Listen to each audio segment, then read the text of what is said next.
There is a principle of power in every person. By the intelligent use and direction of this principle, man can develop his own mental faculties. Man has an inherent power by which he may grow in whatsoever direction he pleases, and there does not appear to be any limit to the possibilities of his growth. No man has yet become so great in any faculty but that it is possible for someone else to become greater. The possibility is in the original substance from which man is made. Genius is omniscience flowing into man. Genius is more than talent. Talent may merely be one faculty developed out of proportion to other faculties, but genius is the union of man and God in the acts of the soul. Great men are always greater than their deeds. They are in connection with a reserve of the power that is without limit. We do not know where the boundary of the mental powers of man is. We do not even know that there is a boundary. The power of conscious growth is not given to the lower animals. It is man's alone, and may be developed and increased by him. The lower animals can, to a great extent, be trained and developed by man. But man can train and develop himself. He alone has this power, and he has it to an apparently unlimited extent.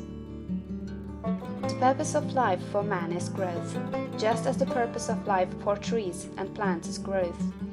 Trees and plants grow automatically and along fixed lines. Man can grow as he will. Trees and plants can only develop certain possibilities and characteristics. Man can develop any power, which is or has been shown by any person, anywhere. Nothing that is possible in spirit is impossible in flesh and blood. Nothing that man can think is impossible in action. Nothing that man can imagine is impossible of realization. Man is formed for growth, and he is under the necessity of growing. It is essential to his happiness that he should continuously advance. Life without progress becomes unendurable, and the person who ceases from growth must either become imbecile or insane. The greater and more harmonious and well-rounded his growth, the happier man will be.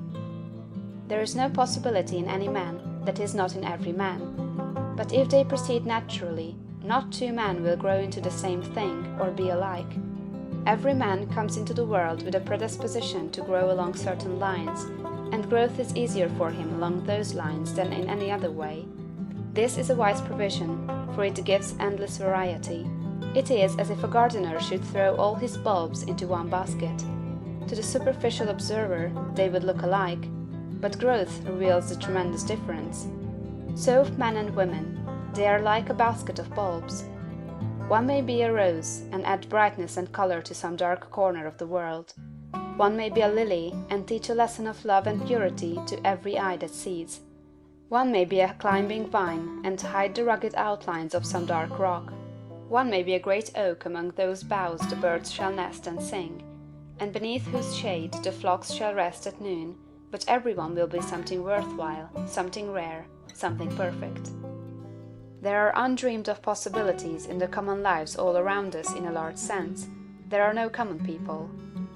In times of national stress and peril, the cracker-box loafer of the corner store and the village drunkard become heroes and statesmen through the quickening of principle of power within them. There is a genius in every man and woman, waiting to be brought forth. Every village has its great man or woman, someone to whom all go for advice in time of trouble, someone who is instinctively recognized as being great in wisdom and insight.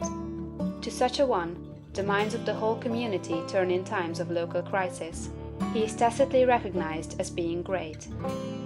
He does small things in a great way. He could do great things as well, if he did but undertake them. So can any man. So can you. The principle of power gives us just what we ask of it. If we only undertake little things, it only gives us power for little things. But if we try to do great things in a great way, it gives us all the power there is.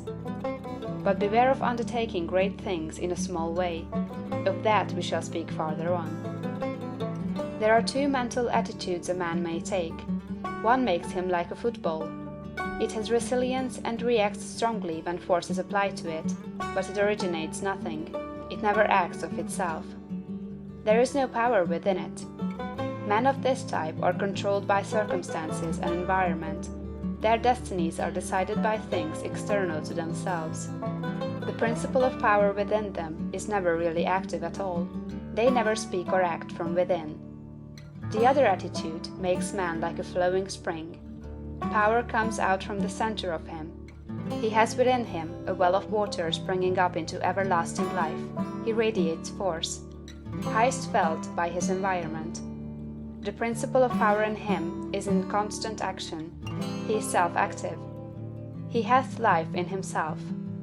No greater good can come to any man or woman than to become self-active. All the experiences of life are designed by Providence to force man and women into self-activity, to compel them to cease being creatures of circumstances and master their environment. In his lowest stage, man is the child of chance and circumstance and the slave of fear. His acts are all reactions resulting from the impingement upon him of forces in his environment. He acts only as he is acted upon, he originates nothing. But the lowest savage has within him a principle of power sufficient to master all that he fears. And if he learns this and becomes self-active, he becomes as one of the gods. The awakening of the principle of power in man is the real conversion, the passing from death to life. It is when the dead hear the voice of the Son of Man and come forth and live. It is the resurrection and the life. When it is awakened, man becomes a son of the highest, and all power is given to him in heaven and on earth. Nothing was ever in any man that is not in you. No man ever made more spiritual or mental power than you can attain, or did greater things than you can accomplish. You can become what you want to be.